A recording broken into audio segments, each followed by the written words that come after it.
Hello everyone and welcome back to another video. In this video, I'm going to be vibe coding with the newly released Codex macOS application. So you can see here that I have a couple agents running here in the left sidebar.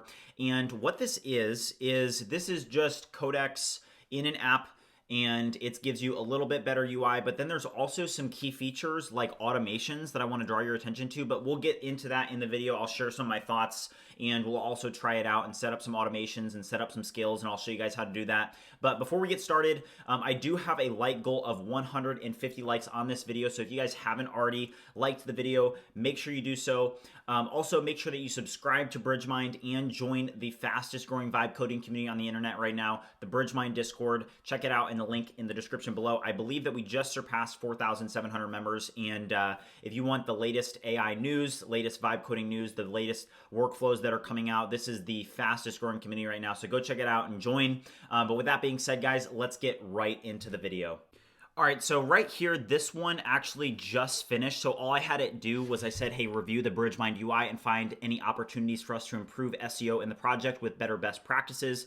And you can see here that it found these things here, okay? And what's interesting is that you can do things like clicking dismiss. So for example, this one here, like what happens when we click dismiss? So literally you can click add and then dismiss. And I'm curious as to what that actually does. So this up here, if I click run, tell Codex how to install the dependencies and start the app. So that's an important thing to know. You can basically set up your environment to run inside of Codex. If you want to go through that process, like if it's a very simple mono repo, you also can do that, which is very, very helpful. But what does this even do? Like I click dismiss, I click add. I'm not sure necessarily what this actually does. Is if I like, what is this? P2. So this is just what even is this? Do you guys see this? So it's basically saying add or dismiss, and it's in like this very unique card component, and then it gives me summary of improvements. So let's try. Oh, it's a finding. Okay, so do you guys see this? So you can click dismiss, and then now you can see that the findings went down. Okay, so when you do add or dismiss, it's going to add to those findings. So if I don't like this finding that it had, I can basically dismiss it, and it won't do anything for the follow-up changes. But let's now go to the next prompt. I now want you to focus in on these 7 findings and create updates to the code so that we actually improve our SEO based off of your findings. Update the code until you finish all 7 findings and improve them respectively. Okay, so we'll just do that. Very simple prompt. I'm not super worried. It's very like not super complicated part of our code base. It's just SEO, right? So not super complicated. What does this do here? Codex automatically runs commands in a sandbox, and then you can also, it has hold to dictate, which you all can also do. This one, allow Codex to use my microphone. Hello, Codex. How are you doing?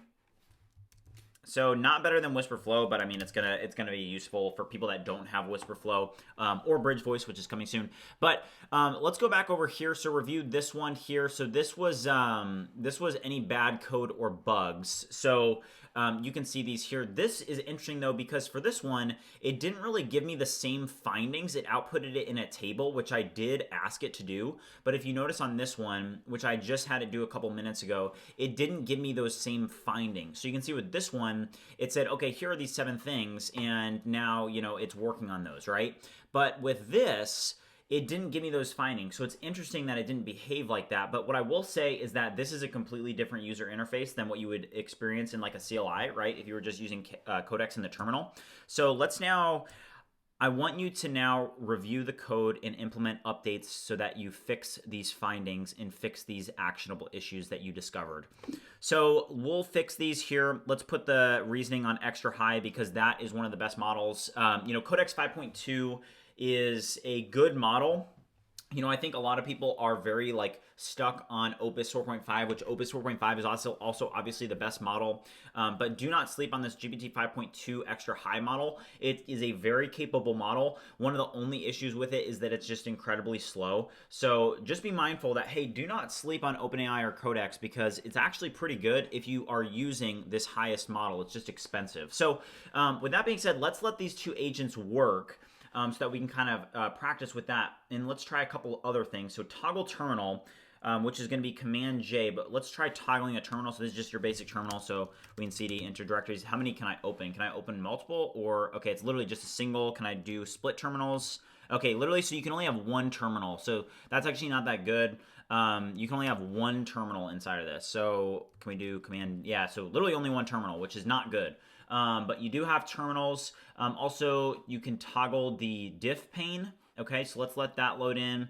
I do have a lot of changes that are made inside of this project. So when I initially opened up this project, it just opened up to the BridgeMind project, right? Because that's where all my repositories actually lie. So I have, the BridgeMind API, I have the BridgeMind UI, I have the BridgeMind database, I have all these projects. So this is going to be the diff for all of these. Hide the file tree. Let's hide it. So that's okay. You can see the diffs. I don't think that's a little bit like, I don't think you necessarily really need to see that. But in terms of things that are a little bit more important, this one here, automations, this is a feature that you want to take note of because this is different. This is something that you're not going to get natively in the Codex CLI that you are going to get with the Codex app. So for example, like here are some examples that it gives us. So automations, automate work by setting up scheduled tasks, scan recent commits since the last run or last 24 hours for likely bugs and propose minimal fixes, draft weekly release notes from merged PRs, summarize yesterday's Git activity for a stand-up, create a small classic game with minimal scope. So you have a lot of, I don't know how this is an automation, to create a daily classical game, but I guess it is. But for example, like let's try creating a new automation, and it even gives us a placeholder like check for Sentry issues, which is a very interesting use case because you could have this set up with Sentry to be able to check for Sentry issues. But one thing that I want to do is scan. We'll do scan the BridgeMind. And can I add projects? I can't. Oh, I select a folder. Okay, scan the BridgeMind API for security vulnerabilities. Okay. I do not know why I just typed that out, but we can now choose a folder. We can't choose a subfolder. So once we're actually in the project, you can't choose a subfolder, which is interesting. Completely scan the BridgeMind API for security vulnerabilities. Okay. And then we can schedule this to run, like, let's just test it out, right? Let's see what happens when we do this. Let's just test it for 2:52 p.m. because we're about to cross that threshold here, and it's going to be set for daily. And let's just create this, okay? So this starts in 2 minutes daily at 14:52. So we'll see what this automation actually looks like. But once you create an automation, this is what it'll look like. So all your automations go here, and then we'll see what happens in 2 minutes with this automation, because basically what will happen is this automation, I'm assuming, will run and it'll launch its own Codex window and be able to run this automation, which will scan the BridgeMind API for security vulnerabilities. So that's really, really interesting. That's not something that we have natively with the Codex CLI. So this is like a new feature that you could potentially use this app for. That is different. Maybe worth getting the app for this purpose. Cannot set up automations natively in Codex CLI. So another one is skills. Now, skills aren't anything new in Codex, but skills, just having this UI is pretty nice. So you have a spreadsheet skill, you have a Sora skill, you have a Sentry skill, which that's nice, a screenshot skill, image gen skill. That's actually kind of interesting. So let's install this skill here. And what would be interesting is, like, could we make it so that we could create custom, could we create custom images for our website? Let's actually try that out. So let's go to a new thread here. I'm pretty sure you can just do @ and then could I just add the image gen skill? Or how do I actually add that skill? Let's do, yeah, so I don't see anything there. So let's go back to skills, and I think I can just do try. And once I do try, what you're gonna see is, okay, generate or edit images for this task and return the final prompt for plus selected outputs. Okay, just kind of dropped in a baseline prompt. But let's do medium reasoning so it doesn't take too long. I want you to use the image gen skill, and I want you to create a new section on the home page of the BridgeMind UI website. And in this section, I want you to create a new infographic image and place it in there about vibe coding. It should be highly realistic and use real people, but create a highly realistic image of people vibe coding and create a new section underneath the hero in the BridgeMind UI website and import this generated image into this section and update the code respectively. Okay, so we'll see if this works. I'm kind of putting this to the test to see, hey, like, a use case for this would be, that would be useful if you could use it, if you could use image gen in like hand in hand with a prompt that says, okay, I want you to use image gen, and I also want you to use to update and create this new section and use, that's actually useful, right? So I think that, okay, here's the print OpenAI API key. Okay, interesting. So it's printing my OpenAI key. I may need to check through the video to see if it printed. Okay, so that looks fine. Let's check out this automation. So this automation is now running. So it looks like, oh, interesting. Okay. So this automation ran, it said, I couldn't run a vulnerability scan because there's no API backend code in this workspace. The BridgeMind API directory is empty, and a repo-wide search didn't reveal any server sources. The relevant path is went to a work tree. What I need to proceed, the correct location of the BridgeMind API code repo path. Okay, so that's actually interesting because it's like, hey, when I set up this automation, I wasn't able to, how do I manage my oh geez, okay, unarchive. Okay, go to automations. How do I, okay, let's go to new. Can I not manage? Okay, here's my automation. Like, here's a problem with automations. I can't specify like, okay, go, this is the BridgeMind API. There's no way to be able to add a particular project. So, the BridgeMind API is inside of this. So maybe to run this automation, you literally have to click add new project, and then we'll need to add, like, we'll go to desktop, and then we'll go to BridgeMind, and then maybe we'll go to BridgeMind API. Maybe that's the best practice here. So let's go to BridgeMind API and see what happens here. So we'll go to this project, and then we'll go to automations, and then maybe we can update this here. And instead of it being in this project, it can be particularly in this project, and then we'll schedule it for, let's try 56, so it runs like right now, 56 p.m. Okay, perfect, save. Okay, so is there a way to test this? It literally has run here. So let's just test this and see what happens. So this is this running? Okay, we'll see what happens there. But what you guys can see that I just did is it wasn't able to run successfully inside of that. But it doesn't make sense because it literally said the relevant path isn't. It did use a work tree. So the Codex app does inherently use work trees, which is an important thing to note. Let's check out how this, and this one's running right here. So this is a scan. Okay, so this is the one that we're testing, scanning, and it looks like this is now working. So that was a workaround that did work. So you can see users, Codex Automations, scan the BridgeMind API for security vulnerabilities, and that does look good. So that's cool. It has a memory MD file, automation.toml file. So this is working well, and this is now going. So that's perfect. It's checking out my CSRF guards and middleware and my auth services. So that looks good. This is now kicking off another one because it did just hit 2:56 p.m. So remember, I hit test, and then I also hit that. So this is an applicatory use case that I can actually see you using Codex for. Automations, that's pretty interesting. That is not something that we have inside of Codex natively. So that's really interesting. Let's check out how these did.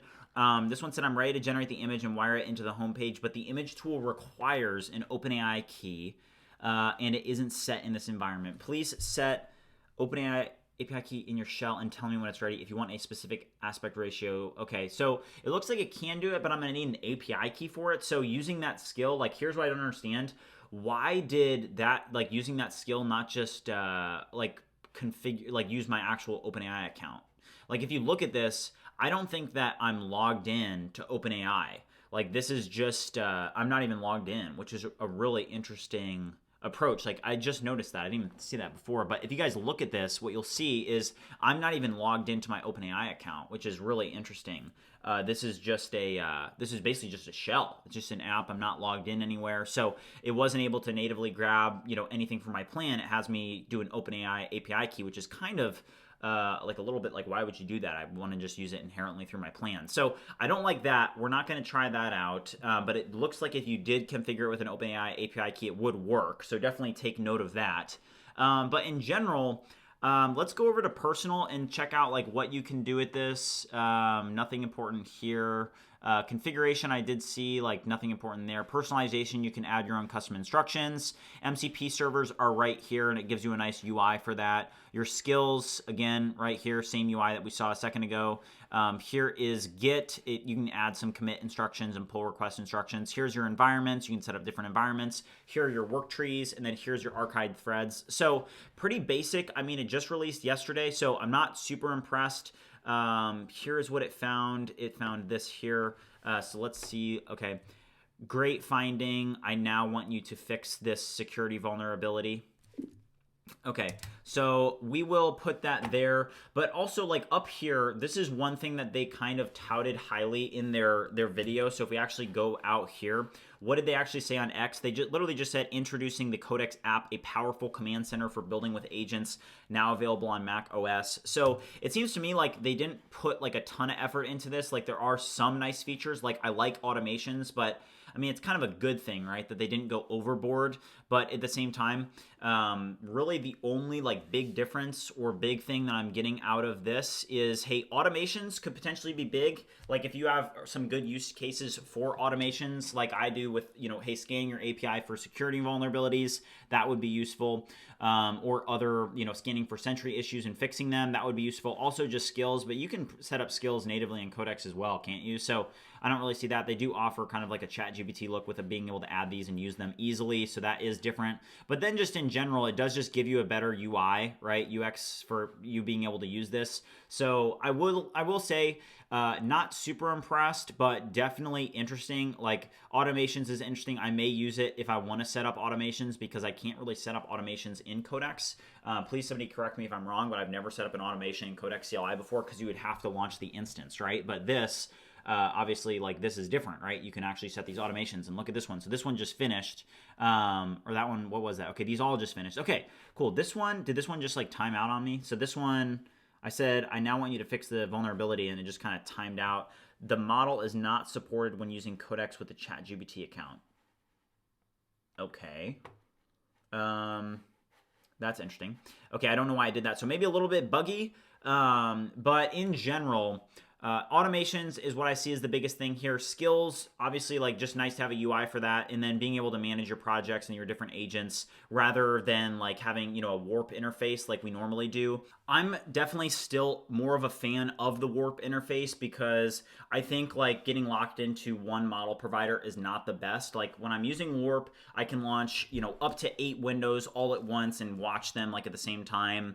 And then I can also use Codex CLI. I can also use Opus or, you know, any Claude models. But, you know, I think the biggest thing that I'm seeing is these automations. That is interesting. Like I would say that, hey, if there's anything that you want to check out the Codex macOS app for, I would definitely check it out with these automations. That's very, very interesting that you could, you know, have one that's, you know, paying attention to Sentry logs or scanning your API for vulnerabilities. So I'm not going to use this a ton, but I could potentially use it for automations. That seems like something that would be nice to have so that I have something running in the background and can just set it up once to, you know, run automatically every day or something. So definitely interesting there, but all in all, not super impressed. You know, I think that with this, I mean, it's just a user interface that's going to allow you to use Codex, like not super big for anybody that's like really serious. But with that being said, definitely suggest checking out if you think that you could have a use case for automations. I think that that's valid. Also, they were really hyping up the ability to be able to like go in here, right, and like do commits and stuff, right? So being able to commit via UI, I mean, it's okay. You know, I think that for the most part now, I feel like people are just having AI do their commits and manage Git for them. So I don't think that this is like that big of a deal. It's just a user interface for Git. But, you know, it's a nice user interface. But all in all, I feel like that's really all it is. There's no new underlying technology or features other than automations over here. Definitely would recommend checking that out. So that's my review of this new Codex application. Definitely, I would suggest checking it out just so that you're staying tuned in with this, just to make sure that you're on the cutting edge of these technologies. But with that being said, guys, I'm going to wrap up the video here, and I will see you guys in the future.